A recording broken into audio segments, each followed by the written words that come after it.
नमस्कार, मैं हूँ रुचि शर्मा। वेब3 की तमाम बड़ी खबरें लेकर हाजिर हैं हम।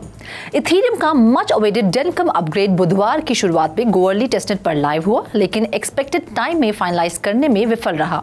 ब्लॉकचेन डेटा से पता चलता है कि अपग्रेड को 632 UTC पर आगे बढ़ाया गया था, लेकिन आम सहमति नहीं बन पाई और टेस्टनेट पर इसे अंतिम रूप नहीं दिया गया।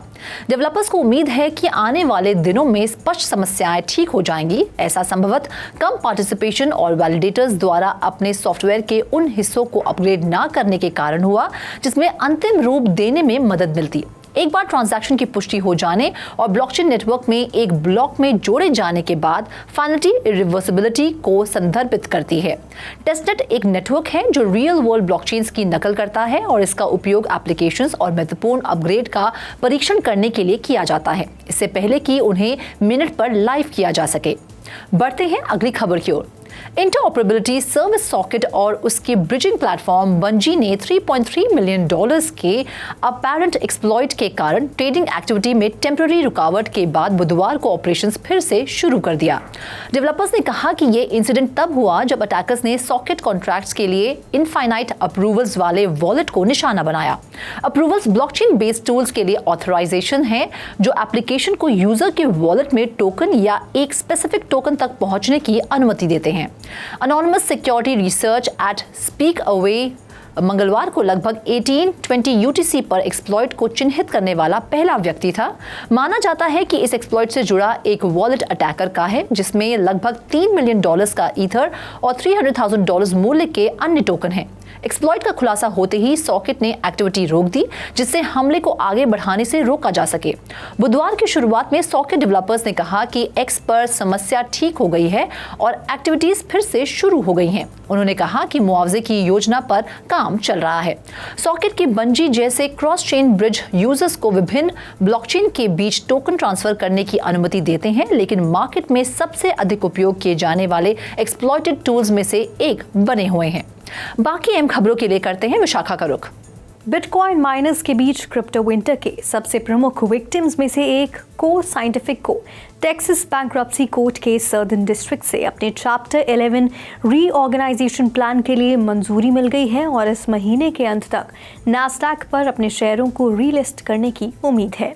एक प्रेस रिलीज के अनुसार रीऑर्गेनाइजेशन प्लान के तहत कंपनी अपने एग्जिस्टिंग डेट का पूरा भुगतान करेगी और एग्जिस्टिंग शेयर होल्डर्स को नई कंपनी की लगभग 60% इक्विटी मिलेगी। कंपनी द्वारा इस महीने की शुरुआत में अपने प्रस्तावित $55 मिलियन के इक्विटी अधिकारों की पेशकश को बंद करने के बाद मंजूरी मिली, जो कि माइनर के रीऑर्गेनाइजेशन को पूरा करने के फाइनल स्टेप्स में से एक था। 2021 के बुल मार्केट के पीक पर जब बिटकॉइन की कीमत $7,000 से अधिक बढ़ गई तो कंपनी 143,000 माइनिंग रिग्स का संचालन करते हुए कंप्यूटिंग पावर या हैश रेट के हिसाब से पब्लिकली ट्रेड करने वाली सबसे बड़ी बिटकॉइन माइनर थी।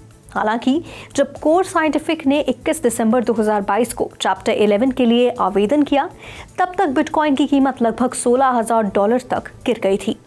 कंपनी अब बैंक्रप्सी से बाहर आ रही है क्योंकि बिटकॉइन की कीमत $43,000 तक बढ़ गई है, जो यूएस में SEC द्वारा स्पॉट बिटकॉइन ETF को मंजूरी दिए जाने और अपकमिंग बिटकॉइन हाल्विंग से पहले इन्वेस्टर्स की नई दिलचस्पी से उत्साहित है। अब बढ़ते हैं अगली खबर की ओर। पिछले 3 दिनों के ट्रेडिंग में ग्रेस्केल के spot bitcoin exchange traded fund से अनुमानित $1.1 बिलियन का फ्लो हुआ है, क्योंकि इसकी छूट लगभग 3 सालों में सबसे निचले स्तर तक कम होने के बाद इन्वेस्टर्स फंड से बाहर निकलने के लिए दौड़ पड़े। ब्लूमबर्ग ETF एनालिस्ट जेम्स सिफाट के एक एक्स पोस्ट के अनुसार अकेले 16 जनवरी को ट्रेडिंग के तीसरे दिन अनुमानित $594 मिलियन का आउटफ्लो हुआ। सिफाट ने हाल ही में लॉन्च किए गए अन्य बिटकॉइन ETF से इनफ्लो देखा, लेकिन ये निश्चित नहीं था कि क्या ये इनफ्लो 16 जनवरी को ग्रेस्केल बिटकॉइन ट्रस्ट के आउटफ्लो से अधिक था। GBTC का अनुमानित $1.17 बिलियन का आउटफ्लो लगभग $42,800 की वर्तमान कीमत पर लगभग 27,000 बिटकॉइन के बराबर है।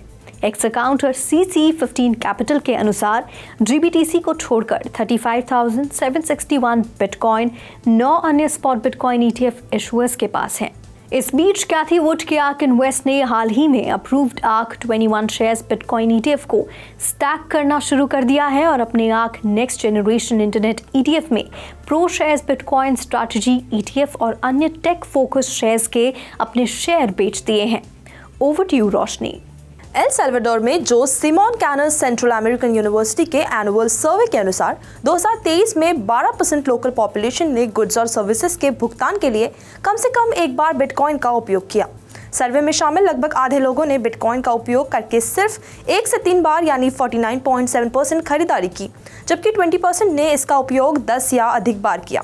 बिटकॉइन में मेन एक्सपेंस लाइन किराने का सामान यानी 22.9% और सुपरमार्केट 20.9% प्रतीत होती है। इसके बाद पशु चिकित्सालय 15% आते हैं। सर्वे से पता चलता है कि बिटकॉइन का उपयोग करने वाले सल्वाडोर की लोगों की संख्या में गिरावट आई है। 2022 में उसी यूनिवर्सिटी के रिसर्च में दावा किया गया कि 24.4% पॉपुलेशन ने बिटकॉइन के साथ कुछ खरीदा था। तो आज के लिए फिलहाल इतना ही। ऐसी वेब3 से जुड़ी खबरों के लिए देखते रहिए 3.0 TV।